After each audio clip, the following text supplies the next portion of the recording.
અને આ લોકોને વ્યક્તિ ન માનતા, આ બધી વૃત્તિઓ છે જે ક્યાંક ને ક્યાંક આપણા મનરૂપી વૃંદાવનમાં પ્રવેશ કરતી હોય છે. પણ એનું નિવારણ પણ આપણાથી નહીં થાય, ઠાકોરજી જ કરશે. પ્રભુને લાયક પણ પ્રભુ જ બનાવશે. અહીંયા કંસે મોકલેલી પૂતનાએ પ્રવેશ કર્યો, સુંદરીનું રૂપ લઈને આવી. વિચાર કરે કે બધા બાળકોને ક્યાં ગોતવા જવું, કે કોણ શત્રુ કંસનો. સ્તન પર વિષ લગાવીને આવી, જે બાળક મળે એને સ્તનપાન કરાવે અને વિષપાન કરાવીને એના પ્રાણોને ખેંચી લે. બાલઘાતીની છે.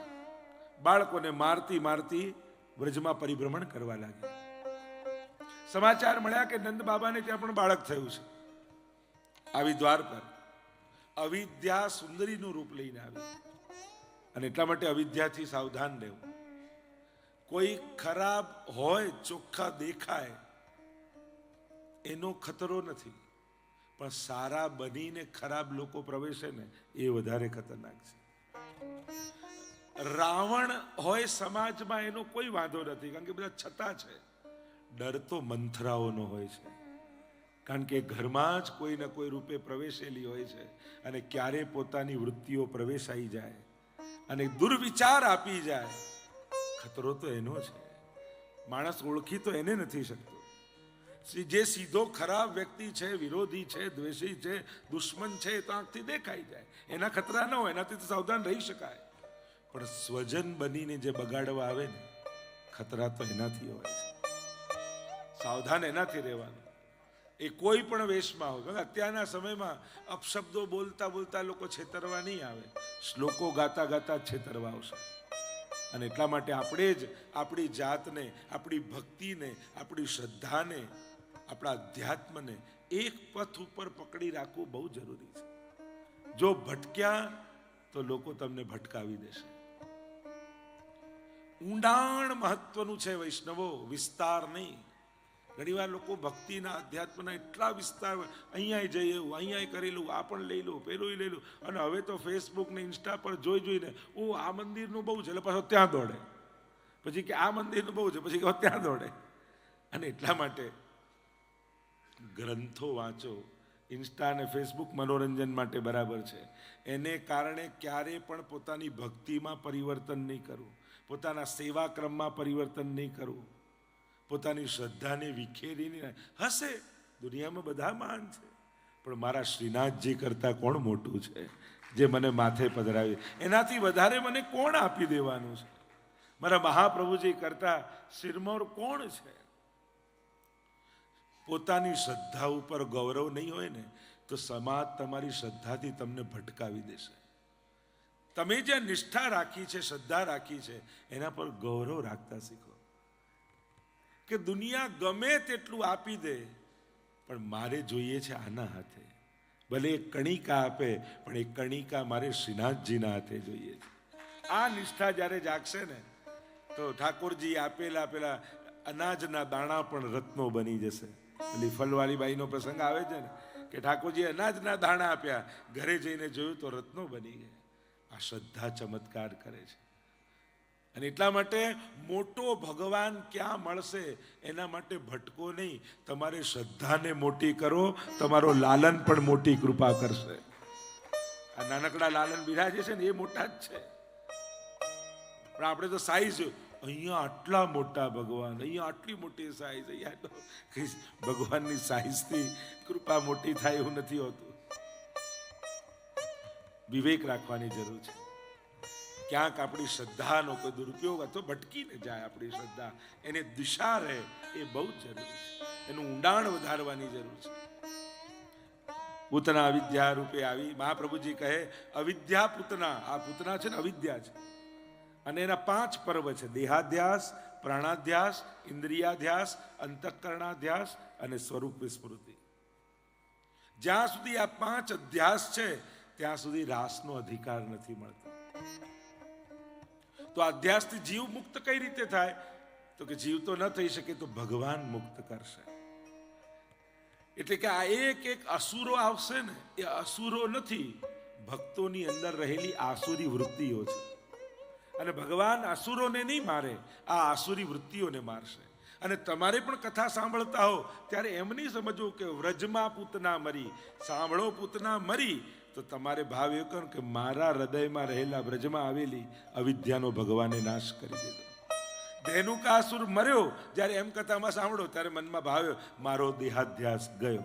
આ કથા રૂપી કૃષ્ણએ મારો દેહાધ્યાસ સમાપ્ત કરી દીધો. ઇન્દ્રિ કાલીય નાગનું દમન કર્યું. ભાવ એ કરો મારી ઇન્દ્રિયોનું દમન કરનારા મારા ઠાકોરજી છે. કથાના પ્રસંગોને પોતાના જીવન જોડે આત્મસાત કરીને કથા સાંભળવી. 5 અધ્યાય દેહાધ્યાસ, દેહને જ સર્વોપરી જાણવું. ઇન્દ્રિયાધ્યાસ, ઇન્દ્રિયોની લાલસામાં. અંતઃકરણાધ્યાસ, પ્રાણાધ્યાસ, સ્વરૂપ વિસ્મૃતિ. અત્યારે વિસ્તાર નથી કરતો, આ 5 અધ્યાસો છે. અને પ્રભુ એક એક અસુરોને મારી વ્રજભક્તોના આ અધ્યાસોને દૂર કરે છે. અહીંયા પૂતનાએ પ્રવેશ કર્યો. ચોકમાં યશોદાજી લાલનને ગોદમાં લઈને બિરાજેલા છે અને પ્રભુ ગોદમાં પડેલા છે. ખબર પડી કે પૂતના આવે છે એટલે ઠાકોરજી આંખો બંધ કરી લીધી.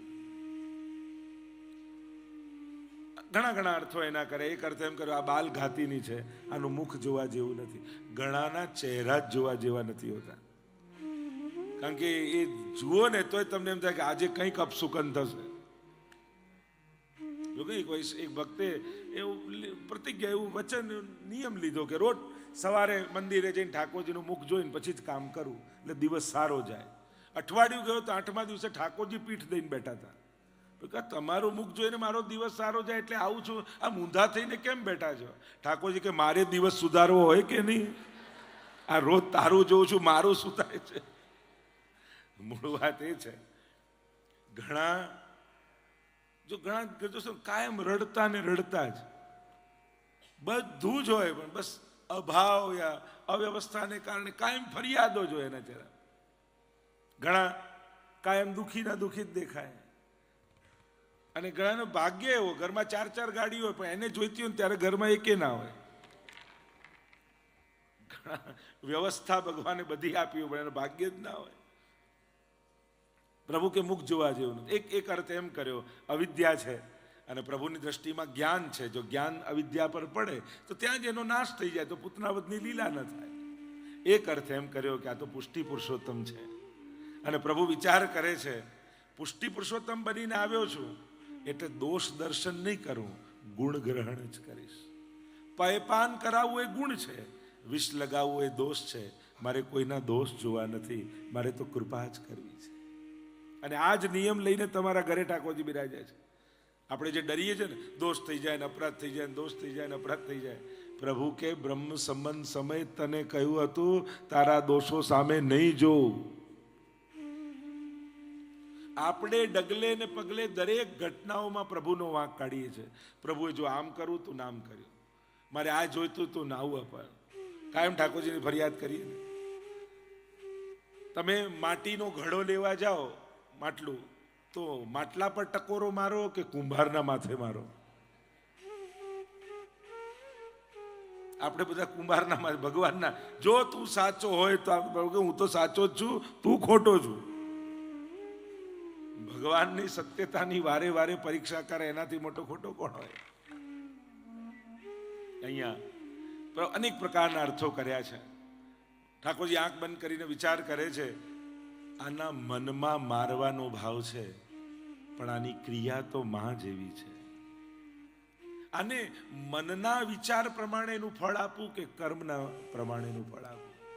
અને પ્રભુ વિચાર કરે છે, હું તો ઉત્તમ વસ્તુનો ભોગતા છું, જે આનામાં ઉત્તમ હશે એનું ફળ આપીશ. કહ્યું મન અધમ છે, કર્મ ઉત્તમ છે. ધાતૃચિતામ તતોન્યમ. અને ભગવાને પૂતનાને માની ગતિ આપી. તો વિચાર કરો વૈષ્ણવો, મારવાનો ભાવ, દુર્ભાવ લઈને આવેલી પૂતનાને જો એ પયપાન કરાવતી હોય, દુગ્ધપાન કરાવતી હોય, માની ગતિ આપે તો મારા વૈષ્ણવો રોજ દૂધ ગરમ કરે, બદામ પિસ્તા કેસર નાખે, ચાંદીની કટોરીમાં ઠાકોરજીને ધરે, તો ઠાકોરજી તમને કઈ ગતિ નહીં આપે? વિચાર કરો. જે આ રીતે દૂધ પાય એને જો માની ગતિ આપતા હોય તો જે પ્રેમથી ધરે એને પ્રભુ શું ના આપે? અહીંયા પૂર્વજન્મની પણ વાત કરી. બલિરાજાની દીકરી હતી ને બંને ભાવ આવ્યા એટલે ભગવાને બંને ભાવને પૂર્ણ કર્યા. યશોદાજી પાસે આવીને બેસી ગઈ પૂતના, અલક મલકની વાતો કરવા લાગી. અને યશોદાજીને થયું ક્યાંકની રાણી લાગે છે. જોને મારા લાલનના યશ કેવો ફેલાયો છે ચારે તરફ. મોટા મોટા દેશની રાણીઓ પણ દર્શન કરવા આવે છે. અને કઈ ગૃહકાર્ય યાદ આવ્યું અને લાલનને લઈને પૂતનાના ખોળામાં આપી દીધા કે લો થોડી વાર સાચો ને હમણાં કામ કરીને આવો. એટલે જ આપણે ત્યાં સેવા પ્રકારમાં એમ કહેવાય, ઠાકોરજીને ક્યારે પણ બને તો બીજાના ભરોસે છોડવા નહીં. આપણા પ્રભુને બને તો કોશિશ કરી કોઈના ભરોસે, અને કદાચ મૂકીને આવો ને તો એ રોજ ફોન કરીને પૂછું લાલન આનંદમાં તો છે ને. નિશ્ચિંત નહીં થવું ઠાકોરજી બાબતમાં ક્યારે. પ્રહલાદજીની વાર્તામાં આવે છે, પ્રભુ પેલો યવન ઉપાડી ગયો તો ત્યાં અન્ન જળનો ત્યાગ કરી દીધો. જ્યાં સુધી પ્રભુ નહીં પધારે ત્યાં સુધી નહીં. અને ત્યાં ભાવ પ્રકાશમાં લખ્યું કે વૈષ્ણવે ક્યારે પણ ઠાકોરજી માટે નિશ્ચિંત નહીં બનવું. હા, હવે શાંતિ પધરાવી દીધા ને હવે આરામથી ફરાશે એવું નિશ્ચિંત નહીં થયું. અમે ચિંતા રાખી મારા લાલનને બરાબર ભોગ આવતો હશે કે નહીં, બરાબર દૂધ ધરતા હશે કે નહીં, બરાબર. અને ચિંતા કરશો ને અને ત્યાં કંઈક ગડબડ હશે ને તો ઠાકોરજી ચોક્કસ તમને સ્વપ્નમાં જતાવશે કે આ બરાબર પોઢાવતો નથી, આ બરાબર ભોગ ધરતો નથી. ચિંતા અવશ્ય રાખવી પ્રભુ પ્રત્યે નિશ્ચિત. આપણે નહીં પેલા માજીએ 20 દિવસનો એક સાથે સામગ્રી બનાવી કે હવે શાંતિ, રોજ 2 નંગ ધરીશ. ઠાકોરજી એક જ દિવસમાં બધી આરોગી ગયા, ડબ્બો ખોલી. તો કે આ શું પ્રભુ, રોજ થોડી થોડી ધરવી હતી. ઠાકોરજી બોલ્યા કે પછી જો નિશ્ચિંત થઈ જઈશ તો સંસારની ચિંતા કરીશ, એના કરતા મારું ટેન્શન રાખે સારું.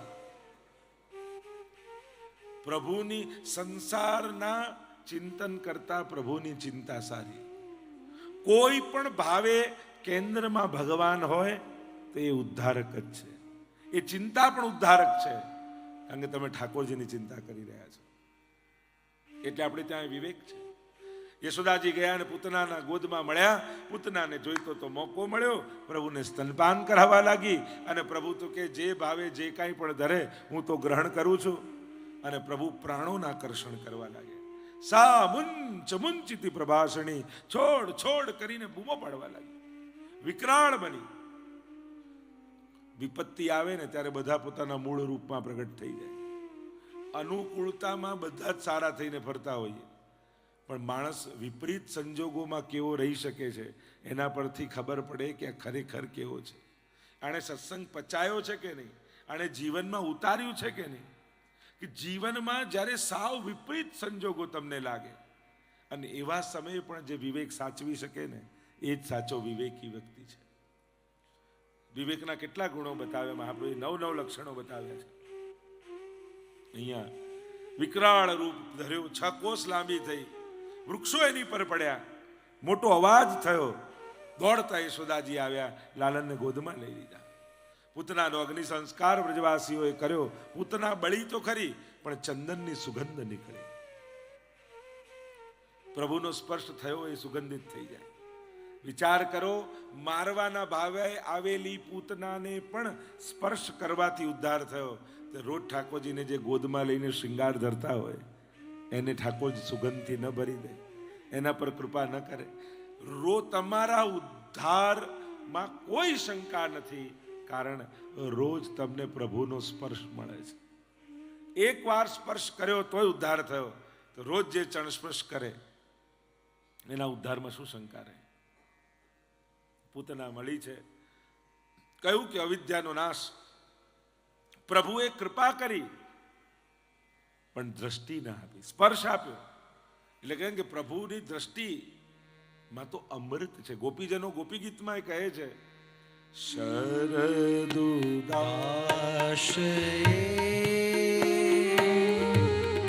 સાધુ જાત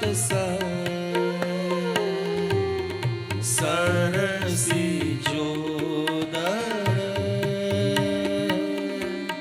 શ્રી गोपियां कहने लगी, प्रभु आपकी वह दृष्टि और बाकी चितवन से आप हमारी ओर निहारते हो ત્યારે અમને એમ લાગે જાણે અમારો વધ કરી રહ્યા છે. કમલ સી અખિયા લાલ તિહારી 300 તક તક તીર ચલાવત, બેંધત છતિયા અમારી. આવી પ્રભુની દ્રષ્ટિ છે. મળવી અઘરી છે અને પ્રભુએ કૃપા કરી દ્રષ્ટિ ના આપી. આ દ્રષ્ટિમાં તો અમૃત છે, તો તે અમર થઈ જાય. પૂતના ઉદ્ધારની સુંદર લીલાનું વર્ણન આવ્યું. આગળ અનેકવિધ પ્રકારની લીલાઓના વર્ણન આવ્યા. વ્રજવાસીઓએ ભગવદ નામ દ્વારા પ્રભુની રક્ષા થાય એ રીતે ગાયનું પૂંછ ફેરવ્યું, પૂતના કવચના પાઠ કર્યા, ઠાકોરજીની રક્ષા થાય. એટલે જ આપણે ત્યાં પુષ્ટિ ભક્તિની વિશેષતા એ છે, અહીંયા પ્રભુને રક્ષા માટે, એમને આશીર્વાદ માટે અનેક પ્રકારના પદો આદિ બધા સ્તોત્રો છે. યશોદાજી એકવાર દોડતા આવ્યા, બાબાને કહેવા લાગ્યા, બાબા બાબા બધાને બોલાવો, ઉત્સવ કરો, પ્રસાદ લેવડાવો. થયું શું? અરે આપણા લાલાને પડખું ફેરવ્યું. યશોદાજી એ છે જે ક્ષણને ઉત્સવ બનાવે છે. ક્ષણ ક્ષણ જેના માટે ઉત્સવ છે, અને એ જ વૈષ્ણવ છે. એની પ્રત્યેક ક્ષણ ઉત્સવ બનવી જોઈએ. કૃષ્ણ ચરિત્રની યાત્રા જે છે ને, કર્મના કારાગૃહમાં આપણે બધા જ પુરાયેલા છીએ. વસુદેવ જેવો કોઈ ગુરુ મળે એ માથે લઈને નંદાલય પહોંચાડે અને નંદ મહોત્સવના ઉત્સવમાં પહોંચી જઈએ. કર્મના કારાગૃહથી નંદ મહોત્સવના ઉત્સવ સુધીની યાત્રા એ જ વૈષ્ણવની યાત્રા છે. એ જ કૃષ્ણ ચરિત્રની કૃપા છે કે પ્રભુ કર્મના તાળાઓ ખોલી કૃપાનો પ્રસાદ જ્યાં ચખાડે છે. એ જ કૃષ્ણ ચરિત્ર છે. અહીંયા બધાને બોલાવ્યા છે. સુંદર સુંદર સામગ્રીઓ બની રહી છે. ગાડાની નીચે પલ્લું બનાવી દીધું, લાલનને પધરાવી દીધા. હવે જે જે સામગ્રી બનતી જાય બધું ગાડા ઉપર મૂકતા જાય. પ્રભુ વિચાર કરે, સંસારે સકટ, હું નીચે ના લૌકિક રસો ઉપર. આ તો ગડબડ કહેવાય. પ્રધાનતા મારી હોવી જોઈએ અને પ્રધાનતા સંસારની. શકટાસુરે પ્રવેશ કર્યો, પ્રભુએ ચરણનો સ્પર્શ કરાવ્યો, શકટ તૂટ્યું અને બધા રસ ઢોળાઈ ગયા. જો ઘણીવાર વિપરીત સંજોગો પ્રભુની વધારે નિકટ લઈ જતા હોય છે. પ્રભુને વસ્તુ છીનવામાં રસ નથી, પણ તમારું ધ્યાન પ્રભુમાં લાગે એમાં પ્રભુને રસ છે. શકટ એટલે સંસાર, અને સંસારમાં લૌકિકતા અને પ્રધાનતા, અને પ્રભુને ગૌણ કરીને જાણો તો પ્રભુને આનંદ નથી આવતો. વૈષ્ણવ જેણે બ્રહ્મ સંબંધ લઈને કૃષ્ણને કહ્યું છે, હે કૃષ્ણ હું તારો થયો છું, એના જીવનમાં પ્રધાનતા કૃષ્ણની હોવી જોઈએ. આ બધું જીવનમાં ભેગું કરેલું એ એન્જિન વગરના ટ્રેક ઉપર પડેલા ડબ્બા જેવું છે. એન્જિન લાગ્યું ના હોય તો આપણે શું કહીએ? ડબ્બાઓ પડ્યા છે. એન્જિન લાગી જાય તો ટ્રેન બની જાય, અને પછી એને ગતિ અને દિશા મળી જાય. અને આ એન્જિન છે ને ઠાકોરજી છે. પ્રભુ વગરનું બધું જ મેળવેલું વરરાજા વગરની બારાત જેવું છે. 1000 હાથી હોય, 1000 ઘોડા હોય, બેન્ડ બાજા 10,000 બારાતી હોય, પણ વરરાજાને ઉતાવળમાં ભૂલી જાય લઈ જવાનું, તો પાછો ધક્કો ખાવો પડે કે એમ. ક્યાંક આપણા જીવનનો વરઘોડો એવો જ નીકળતો હોય છે. બધું જ લઈને ચાલવા જઈએ છે, ઠાકોરજીને જ ભૂલી જઈએ છીએ, અને એટલે પાછો ધક્કો ખાવો પડે છે. પ્રધાનતા વૈષ્ણવના જીવનમાં પ્રભુની હોવી જોઈએ. મારો ઠાકોરજી રાજી હશે ને તો બધા રાજી થશે. પણ લોકોના રાજીપાને સાચવવા હું ઠાકોરજીને નારાજ નહીં થવા દઉં. પ્રભુની પ્રસન્નતા બની રહે એ નિતાંત આવશ્યક છે. એટલા માટે જ્યારે સેવા કરતા હો, ભક્તિ કરતા હો, ત્યારે આગ્રહપૂર્વક સેવા કરવી. અરે મહેમાન આવ્યા છે, એમની આગળ સેવામાં બેસી જઈશ તો કેવું લાગશે? ઘણીવાર મહેમાન આવે ત્યારે આપણને સેવામાં એમ થાય, ઓ એમની જોડે નહીં બેસીએ અને સેવામાં બેસીશ તો એમને કેવું ખોટું લાગશે. તો એ આવ્યા જ કેમ સેવાના ટાઈમે? તમારે તો જો તમારો 4 વાગે સત્સંગનો સમય હોય કે ખોલીને વાંચતા હો, એટલા ટાઈમે કોઈ મહેમાન આવે તો તમે શું કરો? સત્સંગ એ દિવસે કેન્સલ કરી મહેમાન જોડે વાત કરવા બેસો?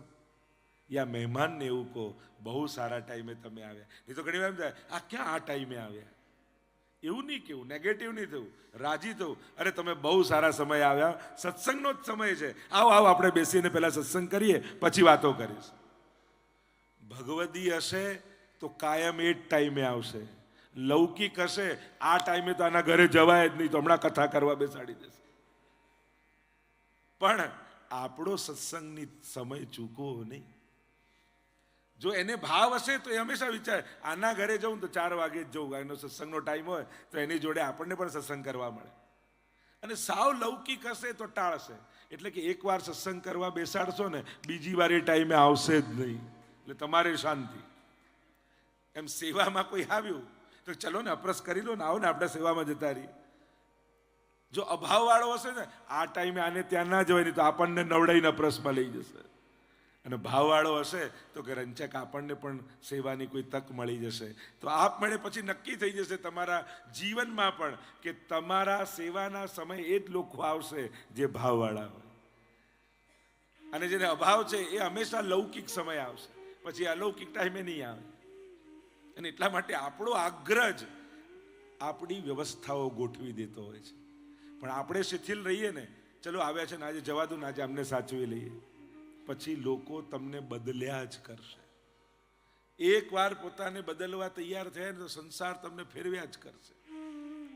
પણ એકવાર હું આવો છું ને હું આ રીતે રહું છું એવું સ્પષ્ટ લોકો આગળ મૂકી દેશો તો, જેમ કંઈક કોઈ ખોટું કામ કરતા હોય કે પેલું કરતા હોય તો લોકો પ્રતીક્ષા કરે. તો સત્સંગ માટે કેમ નહીં આપણે આગ્રહ રાખો કે આપણે તો આ જ સમય આગ્રહ રાખો તો જ અનુગ્રહ થાય. અહીંયા જે ચર્ચા ચાલી રહી છે, પ્રભુએ ચરણનો પ્રહાર કર્યો, શકટ ભંજન થયું, રસો ઢોળાઈ ગયા, દોડતા આવ્યા બ્રજવાસીઓ. મહાપ્રભુજી આજ્ઞા કરે, બ્રજભક્તોની લૌકિક આસક્તિનો નાશ કર્યો ઠાકોરજીએ શકટ ભંજન કરીને. કારણ કે લૌકિકમાં સહજ, આજો આપણે સંસારમાં રહીએ, સંસારી છીએ, બહુ નેચરલ છે. લૌકિકમાં આસક્તિ થવી એ કોઈ જો પાપ ન થવાય એ બહુ આશ્ચર્યની વાત છે. સહજ છે પાપ થવા, અપરાધ થવા, અને એટલા માટે થાય છે તે બહુ નેચરલ છે, બહુ સહજ છે. જેણે જીવનમાં પાપ જ ન કર્યા હોય એ આશ્ચર્યની વાત છે. પણ મારો ઠાકોરજી મને શુદ્ધ કરશે એ શ્રદ્ધા રાખવી. અનેક પ્રકારના પ્રસંગોની કથા આવી. તૃણાવર્ત આવ્યો, પ્રભુએ તૃણાવર્તનો ઉદ્ધાર કરી, વિતૃષ્ણા સંપાદિત કરી. ઝુંબણ લીલાનો પ્રસંગ આવ્યો. ગર્ગજી આવ્યા છે, વસુદેવજીએ મોકલ્યા, પ્રભુનું નામકરણ કરવાનું છે. અને નંદ બાબાને આવીને કહ્યું કે તમારા બાળકોનું નામકરણ કરો. અરે આપ કંસના પુરોહિત મારા બાળકનું નામકરણ કરો. કંસને ખબર પડે તો નારાજ થાય. કોઈને ખબર નહીં પડે એ રીતે આપણે ગૌશાળામાં નામકરણ કરીશું. બીજા દિવસે બધી તૈયારીઓ કરી. જો આપણે ત્યાં 16 સંસ્કાર છે, 16 સંસ્કાર. જન્મ પહેલાથી શરૂ થાય સંસ્કાર, એ મૃત્યુ પછી સુધી ચાલે. આ 16 સંસ્કાર એ હિન્દુ ધર્મની વિશેષતા છે. એમાં આ નામકરણ સંસ્કાર એ પણ વિશેષ છે, એની પણ વિધિ હોય છે. અને ગર્ગજી નામકરણ તો પહેલાના સમયમાં ગુરુજનો મહાપુરુષો નામ રાખતા. આ ફૈબા ક્યારથી વચ્ચે આવી ગયા ખબર જ ના પડી. પણ પાડેમાં કઈ વાંધો નથી, એ પણ કોઈને કોઈ પ્રકારથી ઘરના વડીલો પણ નામ પાડો ખાલી ગૂગલ પર જોઈને ના પાડતા. કારણ કે એમાં તો દરેક સંસ્કૃત નામનો અર્થ ભગવાનનું નામ, લક્ષ્મીજીનું નામ. પણ કયું નામ ભગવાનનું? કયું નામ? અનેક નામો ભગવાનના, સહસ્ત્ર નામ છે ભગવાનના. બધા જ નામો રાખવા જેવા નથી હોતા પાછા. અને એટલા માટે સંસ્કૃત નામ સમજીને રાખી નહીં લેવું. એનો અર્થ કોઈ મહાપુરુષને કે કોઈ વિદ્વાનને પૂછવો, ગૂગલ તો સીધું એમ જ બતા ભગવાનનું નામ. એટલે થોડોક વિવેક પણ રાખો. ઘણીવાર લોકો પણ એવા નામ રાખવા જેનાથી જેને બોલાવવું ગમે, જેને કારણે પવિત્ર વિચાર અને સારા વિચાર મનમાં પેદા થાય. ગર્ગજીએ બધી જ વ્યવસ્થા કરી છે. રોહિણીજી દાઉજીને ખોળામાં લઈને પડ્યા, બિરાજ્યા અહીંયા યશોદાજીની ગોદમાં લાલન. અને હવે નામ પાડવાનો વારો આવ્યો. સૌથી પહેલા દ્રષ્ટિ પડી રોહિણીજીને ખોળામાં. અયમ હિ રોહિણી પુત્રો રમયન સુરદો ગુણૈ આખ્યાસ્યતે રામ ઇતિ બલાધિક્યાત બલમ વિદો. અયમ હિ રોહિણી પુત્રો, આ રોહિણીજીનું બાળક છે. બલાધિક્યાત બલ, બલમાં સર્વથી અધિક થશે, સર્વને આનંદ આપનારા થશે. એટલે એનું નામ હું બલરામ રાખું છું. બોલીએ બલરામજી મહારાજ કી જય. પુષ્ટિ માર્ગમાં દાઉજીના સ્વરૂપનું પણ મહત્તા છે. અને દાઉજીના સ્વરૂપને પુષ્ટિ માર્ગમાં પ્રભુથી જુદા નથી ગણ્યા. પ્રભુ રૂપ જ માનવામાં આવે છે. ત્યાં વેણુ ગીતમાં આપણું વક્ત્રમ વ્રજેશ સુતયો રનુ વેણુ જુસ્તમ. સુતયો બે કયા? વક્ત્રમ મુખારવિંદ એક. ઠાકોરજી ને દાઉજી બે નથી, એક જ છે. આપણે ત્યાં બંનેને ભેદ કરીને નથી જોવાતા. એટલે જ દાઉજીનું વર્ણ ગૌર હતું, ગોરા હતા. પુષ્ટિ માર્ગમાં જ્યાં જ્યાં દાઉજી બિરાજતા હોય છે એ બધા શ્યામ વર્ણના બિરાજતા હોય છે. ભગવદ આવેશ વાળા દાઉજી બિરાજતા હોય છે. જેમ શ્રીનાથજી બાબાનો ડાબો હાથ ઊંચો હોય ને, એમ દાઉજીનો જમણો હાથ ઊંચો હોય. આ રીતે એમની પણ ઘણી બધી લીલાઓના પ્રસંગો આપણે ત્યાં કહેવાય છે. એમણે પણ રાસ કર્યો છે એવો ભાગવતમાં ઉલ્લેખ આવે છે. પણ બંનેને એક કરીને જોવાય છે.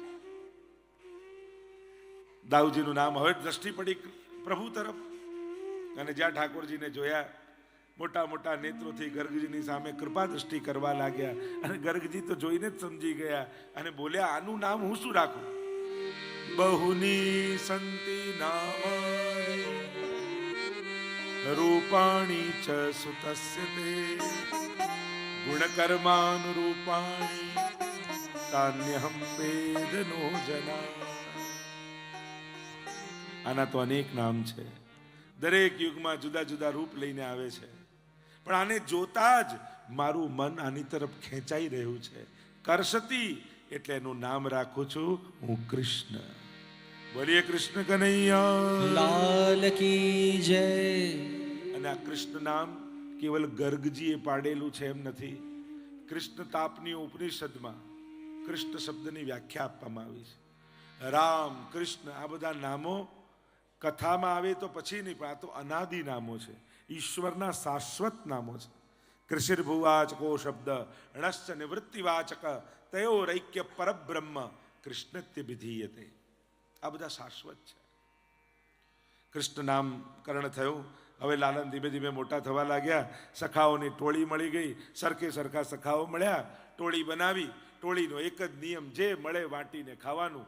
માખણ મળે તો માખણ, ને માર મળે તો. અને હવે તો ગોપીઓ ફરિયાદ લઈને આવવા લાગી. અને ફરિયાદ પણ બહારનું જ છે ને. કહે ને કે ભક્ત ફરિયાદ ન કરે પણ ફરી ફરીને યાદ કરે. આ ફરી ફરીને યાદ કરું એ જ વ્રજ ભક્તોની ફરિયાદ છે. બહાનું ગોતે કે કયા બહાને નંદાલય જઈએ અને લાલનના મુખારવિંદના દર્શન કરીએ. આજે કયું બહાનું કાઢીએ? ઘણીવાર તો પોતે જ માટલી ફોડીને અને તૂટેલી માટલીના ટુકડા લઈને આવે. જો યશોદા તરણમાં લાલને માટલી તોડી. લાલનને આશ્ચર્ય થાય, મેં તો કાંઈ કર્યું નથી, મારું નામ શેનું વટાવે છે? સમજી જાય આને દર્શન કરવા છે એટલા માટે બહાના કરે છે. ગોપીઓ દૂધ વેચવા જતી હોય ને, વિક્રેતુ કામ કિલ ગોપ કન્યા મુરારી પાદાર્પિત ચિત્ત વૃત્તિ દત્યાદિકમ મોહવશાદ વોચત ગોવિંદ દામોદર માધવેતિ. માથે મટકી મૂકીને નીકળી હોય. મહિલો મહિલો અવાજ કરતી કરતી નીકળે. પણ મુરારી પાદાર્પિત ચિત્તવૃત્તિ, એની ચિત્તવૃત્તિ તો પ્રભુના ચરણારવિંદમાં છે. બધું ભૂલાઈ જાય ને મોહન સામે પ્રગટ થઈ જાય નેત્રોની આગળ. ભૂલી જાય મહી વેચવા નીકળી છું. બૂમો પાડે, મોહન લો મોહન લો મોહન લો. બધા બહાર આવીને જુએ કે આ શું વેચવા નીકળી છે. આવો ભાવ ગોપીઓ. એટલે એમના તો દરેક કાર્યો દધી મંથન કરતા હોય ને, ખમ ખમ ખમ ખમ ખમ, અને મંથન કરતા કરતા માખણ તરતું દેખાય. જળજળી આંખમાં આવી જાય કે પ્રભુ તારા ઘરે 9 લાખ ગાયો રોજ દોહાય, ભંડારના ભંડાર ભર્યા છે, મારું આટલું કુલડામાં રહેલું માખણ તારા સુધી કોણ પહોંચવા દે? પ્રભુ કે તું ના પહોંચાડી શકે, હું તો તારા ઘરે આવી શકું ને. ભલે ને ગામના લોકો ચોર કે, ચોરી કરીને પણ મારો યશ ઘટવાનો નથી, વધવાનો છે. કારણ કે ભક્તોના મનોરથ પૂરા કરવા માટે હું જાઉં છું.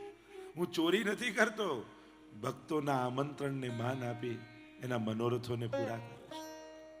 ભક્તાભિલાષા ચરિતાનુસારી દુગ્ધાદિ ચૌર્યે યશો વિસારી. યશનો વિસ્તાર. ચોરી કરવાથી યશ વધે કે ઘટે? પ્રભુ તો દુગ્ધાદિ ચૌરીહેણ યશો વિસાર, યશ વધે છે. કારણ ભક્તોના ભાવને રાખવા માટે પ્રભુ પોતે અપયશ ઓઢી લે છે. નિમિત્ત કાંઈ ને કાંઈ કરે. અને ગોપીઓ પણ ઠાકોરજીને જાણી કરીને છંછેડીને બોલાવે. તું હોશિયાર હોય ને હિંમત હોય ને તો મારા ઘરે ચોરી કરીને બતાવજે. પ્રભુને ચેલેન્જ આપે જાણી કરી. પ્રભુ કે હવે તો તારા ઘરે આવીશ જ. મનમાં ગોપી કે આજ તો જોઈએ છે. આની તો આકાંક્ષા છે કે તું મારા ઘરે આવે, પણ તને બોલાવવા જઈએ તો ના આવે. એવું ઉલટો છું તું. સબી અંકો બાંકો છે જ, વાંકો તું. તારી વાતે વાંકી. અને એટલા માટે તારી જોડે કામ કરાવવું હોય તો વાંકું જ બોલવું પડે. જો તને વિનંતી કરવા ઘરે આવીએ ને એમ કહીએ આજે મારા ઘરે આરોગવા પધારજો ને, અરે ના ના મારે તો કેટલું કામ છે, ગાયો ચરાવવાની છે, આ મારા ઘરે ક્યાંથી હું આવું? પણ એમ કહીએ ને હિંમત હોય તો મારા ઘરે આવીને બતાવજે, હવે તો આવીશ. આ કૃષ્ણ છે જ ઉલટો. એને ઊંધી રીતે કહીએ ને તો જ માને હોય. ગોપીઓ ફરિયાદ લઈને આવે. બત્સાન મુંચન. અરે યશોદા, તારા લાલનને જો સવાર સવાર મારું વાછરડું છોડી ગયો, બધું દૂધ પી ગયો ગાયનું. હવે દોઉં શું, વેચું શું? અરે ગાયના દૂધ ઉપર પહેલો અધિકાર વાછરડાનો જ છે. અત્યારે પણ આપણે એમ કહીએ ગાયનું દૂધ, ગાયનું દૂધ, ગાય બરાબર છે, પણ સૌથી કઈ ગાયનું દૂધ અમૃત છે?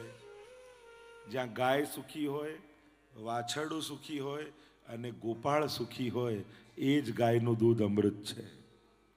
બાકી બહુ ગાયના દૂધનો પ્રચાર કરવાથી લોકો ગાય ઉપર ત્રાસ આપવા લાગશે. એટલે એનો એ વિવેક રહે. અમુક વસ્તુ કુદરતી રીતે ચાલે ને એ જ જરૂરી છે. દરેક વસ્તુનું માર્કેટિંગ કરવા લાગશો. તીર્થોના બહુ માર્કેટિંગ કર્યા તો જે ખરેખર ભાવવાળા તીર્થમાં આવવા જોઈએ એના માટે જગ્યા જ ન હોય ને ખાલી ફરવા આવ્યા હોય એનાથી જ બધું ભરાયેલું હોય. એટલે અમુક વસ્તુ કુદરતી રીતે આગળ વધે એ જરૂરી છે. દરેક વસ્તુનો અતિ પ્રચાર એના નાશનું કારણ ઘણીવાર બની જાય છે. અને એવું જ ઘણીવાર થાય છે.